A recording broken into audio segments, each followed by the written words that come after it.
کراچی میں پاک بحریہ کی جانب سے یوم دفاع پاکستان انتہائی عقیدت و احترام سے منایا جا رہا ہے۔ ترجمان پاک بحریہ کے مطابق یوم دفاع کی تقریبات کا آغاز پاکستان نیوی کی تمام مساجد میں ملکی سلامتی کے لیے خصوصی دعاؤں کے ساتھ ہوا۔ پاک بحریہ کے فیلڈ ہیڈ کوارٹرز، یونٹس اور جہازوں پر پرچم کشائی کی خصوصی تقریبات منعقد کی گئیں۔ پاکستان نیوی ڈاک یارڈ میں شہداء کی یادگاروں پر پھول چڑھائے گئے اور فاتحہ خوانی کی گئی۔ ترجمان کے مطابق پاک بحریہ کے تمام یونٹس اور جہازوں پر نیول چیف کا خصوصی پیغام پڑھ کر سنایا گیا۔ یوم دفاع کے سلسلے میں پاک بحریہ کی مرکزی تقریب کراچی میں سی ویو کے مقام پر منعقد ہوگی۔ اس تقریب میں بحری اثاثوں اور جنگی مہارتوں کا خصوصی مظاہرہ بھی پیش کیا جائے گا۔ پاک بحریہ کی یہ خصوصی تقریب سپہر میں شروع ہوگی، جس میں عوام الناس بھی شرکت کر سکیں گے۔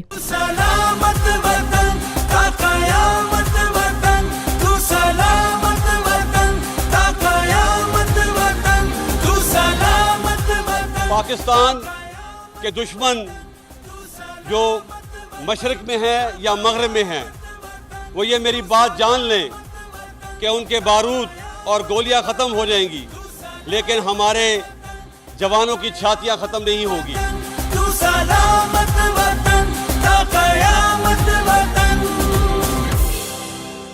Lotus Lake Towers, a groundbreaking endeavor by Lotus Properties.